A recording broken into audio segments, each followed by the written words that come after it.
नमस्कार प्रिय साथियों, आज के हमारे एपिसोड का विषय बहुत इंपॉर्टेंट और समझने लायक विषय। नॉर्मली किसी से पूछा जाए कि इस दुनिया में सबसे मुश्किल काम क्या है, सबसे हार्ड काम, ऐसा काम जो शारीरिक रूप से भी मुश्किल हो, मानसिक रूप से भी मुश्किल हो और आत्मा से भी मुश्किल हो, तो बड़े असमंजस की स्थिति बन जाती है। और मैं अक्सर किसी से भी इस विषय पे पूछता हूं, ये सवाल पूछता हूं, तो प्रत्येक व्यक्ति अपनी अपनी राय, अपने अपने ये काम मुश्किल, वो काम मुश्किल, ये काम मुश्किल, वो काम मुश्किल। किंतु एक सत्यवाद है कि इस दुनिया में सबसे मुश्किल काम है भीख मांगना। विचार करना, इस दुनिया में सबसे मुश्किल काम है भीख मांगना, भिक्षा करना। और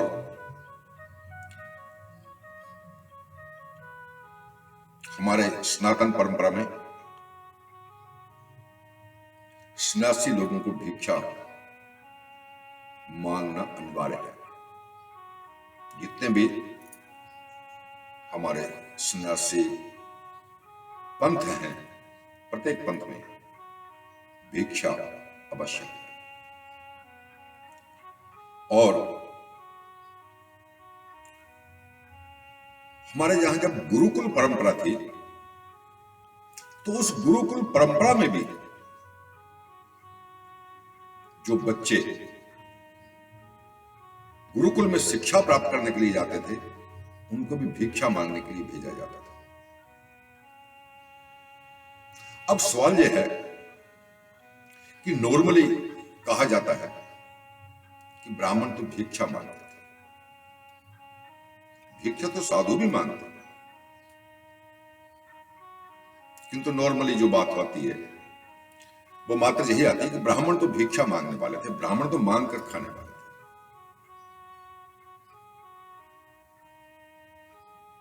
अब हमें यह समझ नहीं आता कि जिस ब्राह्मण जाति ने समस्त समाज को जीने के लिए ग्रंथों की रचना करी, जिन ग्रंथों की पुनरावृत्ति करते हुए, उनका अनुसरण करते हुए हमारा जीवन सुखमय होता है, जिन ब्राह्मणों ने नीति के निर्णय लिखे, नीति पर ग्रंथ लिखे, राज कैसे किया जाए उन पर ग्रंथ लिखे, उदाहरणार्थ चाणक्य ब्राह्मण थे, जिनके ग्रंथ को आज पूरा विश्व मानता है। जीरो की उत्पत्ति, दशमलव की उत्पत्ति, ढेर ग्रंथ आज की प्रचलित रामचरितमानस गोस्वामी तुलसीदास जी की लिखी, महर्षि वाल्मीकि जिन्होंने रामायण लिखी, वो भी ब्राह्मण थे।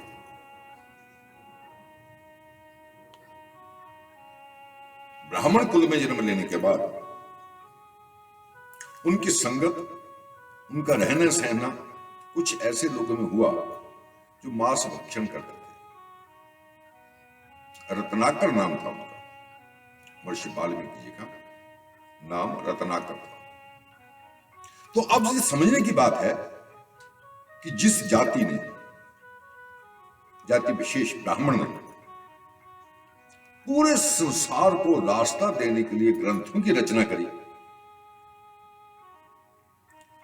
वो ब्राह्मण भीष्म पितामह, जिन्होंने अर्जुन जैसे धनुर्धर को तैयार किया, वो ब्राह्मण भगवान परशुराम जी, जिन्होंने 21 बार पृथ्वी जीत कर दान दे दी, वो ब्राह्मण दधीच, जिन्होंने इस संसार के लिए अपनी हड्डियां तक जीवित रहते हुए दान दे दी, वो क्या इतने कमजोर हैं कि उनको भीख मांगने की जरूरत पड़ी? बहुत सोचनीय विषय है।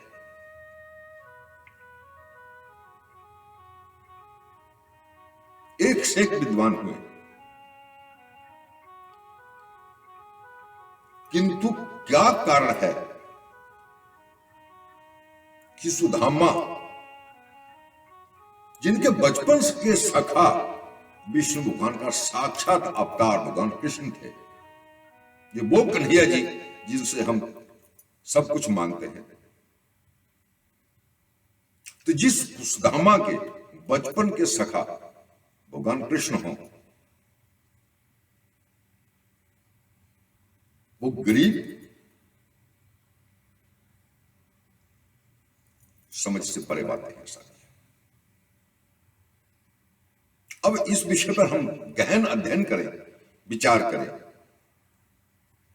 तो शास्त्रों में यह पाया जाता है कि रावण के काल में ब्राह्मण भीख नहीं मांगता था।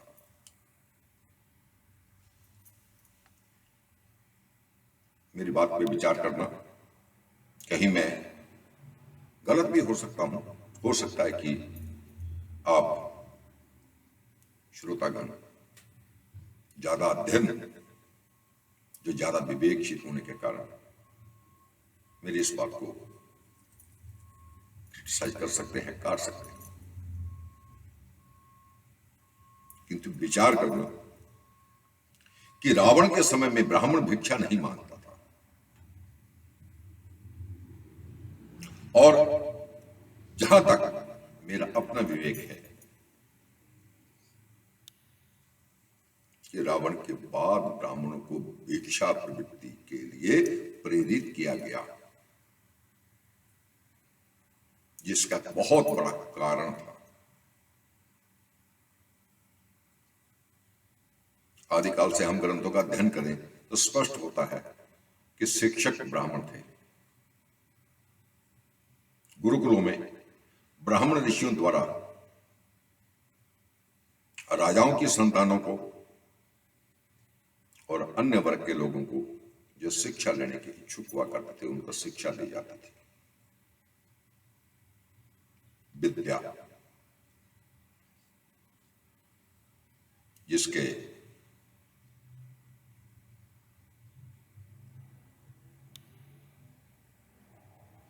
हम ये कह दें कि पैदा करने वाले,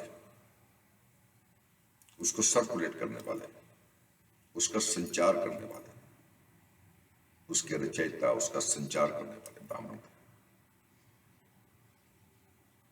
तो प्रत्येक व्यक्ति के अंदर 3 प्रवृत्तियां रहा करती हैं, रजोगुण, सतोगुण और तमोगुण। अब ये प्रवृत्तियां हमारी शिक्षा, संगत और संस्कार से भी संबंध रखती हैं।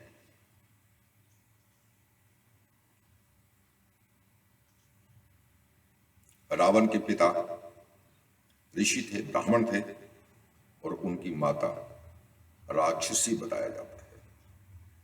तो वो राक्षसी वो नहीं थी जिसके बड़े बड़े दांत और सिर पे सींग, नहीं, उनकी प्रवृत्ति तमोगुणी थी, रजोगुणी, सतोगुणी और तमोगुणी। तो जिसकी प्रवृत्ति तमोगुणी है उसको हम राक्षस कह सकते हैं। तमोगुण प्रवृत्ति वाला अपने आगे रखी हुई रोटी को न देखकर दूसरों के आगे रखी हुई रोटी को देखकर छीनने की कोशिश करता है, उसको तमोगुणी कहा जाता है। और अगर और ज्यादा हम हार्ड शब्दों का प्रयोग करें तो उसको राक्षस कह सकते हैं। और जब प्रवृत्तियां प्रत्येक जीव के अंदर व्याप्त है, पशु पक्षी जीव जंतु जितने भी संसार के जीव जगत के प्राणी हैं, सबके अंदर ये तीनों प्रवृत्तियां मौजूद हैं। संस्कार संगत शिक्षा इन प्रवृत्तियों का संतुलन करती है। किसी को माता के द्वारा, पिता के द्वारा बचपन में संस्कार मिल गए तमोगुणी, तो उसकी तामसिक प्रवृत्ति प्रबल होगी, बाकी दो प्रवृत्तियां उसकी गौण हो गई। तो हम क्या मान सकते हैं कि रावण की माता के द्वारा जो उनको संस्कार दिए गए थे, क्योंकि वो खुद तामसिक प्रवृत्ति की थी, उसमें तामस ज्यादा रावण के दिमाग में इंजेक्ट कर दिया गया उसकी माता के द्वारा। पिता के संस्कार से विद्वान हुए, पत्नी मंदोदरी बहुत बड़ी ज्योतिषी थी, बहुत बड़ी विद्वान थी, किंतु माता की जो असर था, संस्कार थे माता के, उनके तहत रावण के अंदर तामस का गुण बढ़ गया। और जहां तामस होता है वहां लोभ, विषयों के प्रति आकर्षण, भोग के प्रति आकर्षण, और इन सब से बड़ी जो एक स्टेज है वो है अहंकार।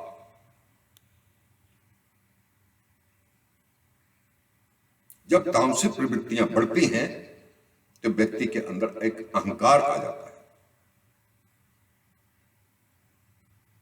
और रावण के अंदर अनन्य विद्याओं के ज्ञाता होने के बावजूद एक अहंकार ऐसा था जिसके कारण त्रेता में प्रभु राम ने रावण का वध किया। और आज तक हम रावण के पुतले को प्रत्येक वर्ष जलाते हैं, तो वो रावण के पुतले को नहीं जलाते, अहंकार को जलाते हैं। अहंकार को जलाते हैं प्रत्येक वर्ष। रावण तो एक निमित्त, एक पुतला है।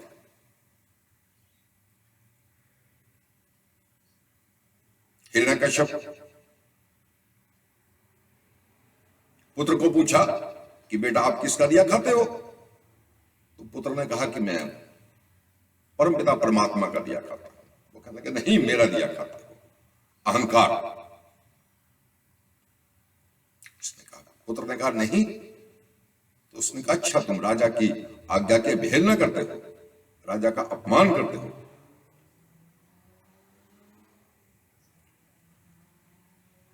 अलग कहानी है।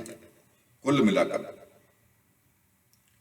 भगवान विष्णु को, क्योंकि उन्होंने मृत्यु से बचने के लिए तरह तरह के वरदान ले रखे थे, ना रात में मरूना, दिन में मरूना, सुबह मरूना, शाम मरूना, इंसान से मरूना, पशु से मरूना, शस्त्र से मरूना, अस्त्र से मरूना। तो जब सभी उसके पास शक्तियां आ गई हिरण्यकश्यप के पास, तो उसको अहंकार हो गया कि तुम्हें तो कोई मार ही नहीं सकता, तू ही सब कुछ है। तो बेटे को कहा कि मैं ही तुम्हें जल देता हूं, मैं ही तुम्हें अन्न देता हूं, मैं ही तुम्हें वस्त्र देता हूं, मैं ही तुम्हारे रहने खाने की, जीवन जीने की व्यवस्था करता हूं। मैं, जिसका नाश करने के लिए विष्णु भगवान को साक्षात नरसिंह का रूप धारण करके उसका वध करने के लिए पृथ्वी पर आना पड़ा। इससे भी आगे एक छोटी सी कहानी है कि जिसको कोई मार नहीं सकता था, जिसका कोई संहार नहीं कर सकता था, उसका संहार करने के लिए विष्णु भगवान नरसिंह का रूप धारण करके आए और हिरण्यकश्यप का वध किया।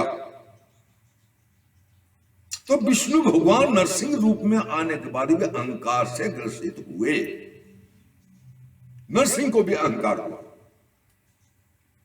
कि भाई जो जिसको कोई नहीं मार सकता था उसका संहार मैंने किया, मेरे से बड़ा कौन है। तो वहां एक तांत्रिक ग्रंथों में जिक्र मिलता है शेर वृद्धक, जो नरसिंह से भी ऊपर था। वो उड़ सकते थे, पक्षियों की तरह उनके पर थे, शेर की तरह उनके नाखून थे, चोंच थी उनकी। उस हिरण शेर वृद्धक के द्वारा स्वयं विष्णु भगवान अवतारित होकर नरसिंह रूप में आए और अहंकार के कारण शेर वृद्ध के द्वारा उनका भी वध किया गया। अब बात आती है हमारी मूल भिक्षा। तो हमारे मनीषियों ने इस विषय पर गहन अध्ययन किया कि अहंकार के आगे सारी विद्याएं, सारी क्वालिटी आदमी की गौण हो जाती है। अहंकार एक ऐसी दुनिया में घटिया चीज है कि जिसके सिर पर वो आ जाए, उसके पास 1,00,000 विद्याएं हैं, फिर भी वो व्यक्ति जो है राक्षस वृत्ति का कहलाता है, राक्षस कहलाता है। और आने वाले समय में ब्राह्मण या सन्यासी विद्याओं को हासिल करके अहंकार वश समाज का बुरा ना कर सके, समाज के साथ कुछ अन्याय न कर सके, कुछ अनर्थ न कर सके, और अहंकार के कारण अपने कुल का, अपने मृत्यु का, अपने परिवार की मृत्यु का कारण ना बन सके। अब इसके लिए कौन सा रास्ता अख्तियार किया जाए? खाली कहने से तो कोई मानता नहीं कि तुम अहंकार ना करो।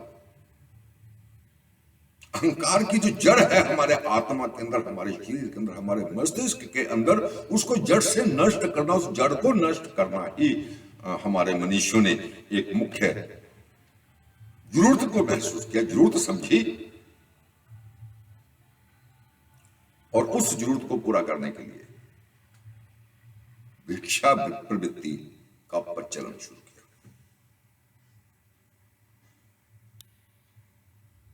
भिक्षा जब कोई लेने जाता है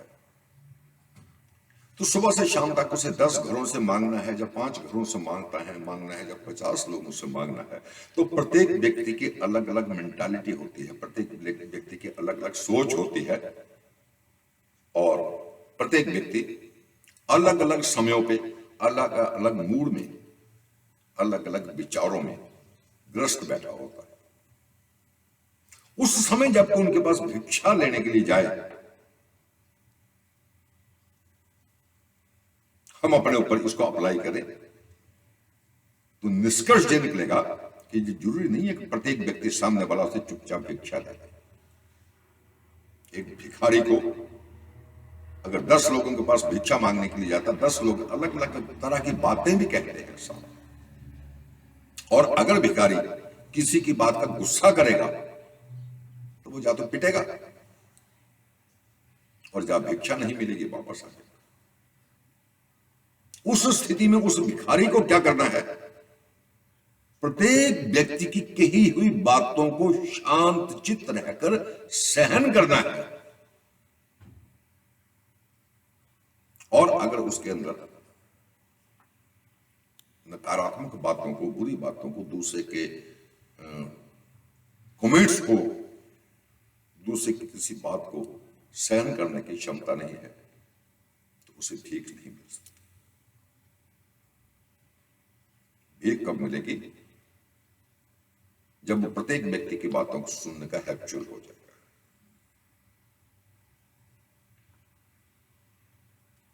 वो हैबिचुअल कब होगा?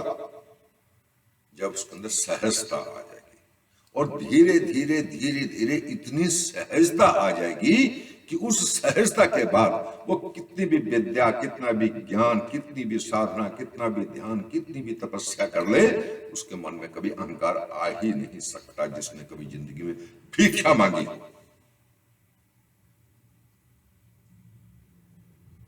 मात्र भिक्षा। इसलिए हमारे गुरुकुलों में जब बच्चे आश्रमों में, गुरुकुलों में विद्या ग्रहण करने के लिए जाते थे, तो भिक्षाम देहि, ब्राह्मण जब किसी गुरुकुल में कर्मकांड, पूजा पाठ, ज्योतिष ये सब कुछ सीखने जाता था, उसके साथ में अनिवार्य होता था भिक्षा मांगना।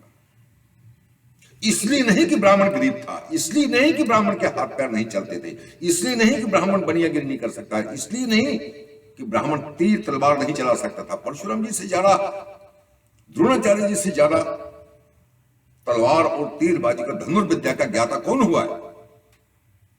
तो कुछ लोगों का यह कहना है कि क्षत्रिय युद्ध करते थे। तो अरे भाई, द्रोणाचार्य का क्षत्रिय थे, भगवान परशुराम जी क्या क्षत्रिय थे? और अगर वो क्षत्रिय ना हो, ब्राह्मण थे और युद्ध कर सकते थे, तो क्या ब्राह्मण युद्ध नहीं कर सकते? हर व्यक्ति सब कुछ कर सकता है, किंतु ब्राह्मणों का काम था विद्वता हासिल करना और समाज को शिक्षित करना, समाज का भला सोचना, और भला सोचने वाले को, विद्या ग्रहण करने वाले को, विद्या प्राप्त करने वाले को, विद्यावान को अगर अहंकार हो गया तो उसकी सारी पड़ी हुई विद्या नष्ट हो जाती है, और जहां तक कि वो राक्षस कहलाने लायक हो जाता है, उसको संसार में राक्षस की संज्ञा दे दी जाती है। तो किसी ब्राह्मण को रावण की तरह राक्षस कहकर हर साल उसका पुतला बनाकर जलाया ना जाए, किसी सन्यासी को रावण की तरह उसका पुतला बनाकर हर साल जलाया ना जाए, और जिस लक्ष्य के लिए उस ब्राह्मण को, उस सन्यासी को, उस गुरु ने, उसके गुरु ने विद्या दी, वो व्यक्ति, वो ब्राह्मण, वो सन्यासी उस लक्ष्य को प्राप्त करे। इस कार्य को मद्देनजर रखते हुए, इस कार्य के निमित्त ब्राह्मण और सन्यासियों के लिए भिक्षा प्रवृत्ति अनिवार्य थी। और बहुत उदाहरण हैं इसके, मैं अभी ये 2 उदाहरण दिए हैं, और आज भी हम अपने सामाजिक जीवन में देखते हैं कि प्रत्येक व्यक्ति जो मैं करता है, जिसके अंदर अहंकार है, ठीक है, सामने उसके कोई नहीं बोलता, मैंने ये किया, मैंने ये किया, मैंने ये किया, तो सामने उसके कोई नहीं बोलता, बट कोई भी व्यक्ति आत्मा से उसको सम्मानजनक तरीके से ट्रीट नहीं करता,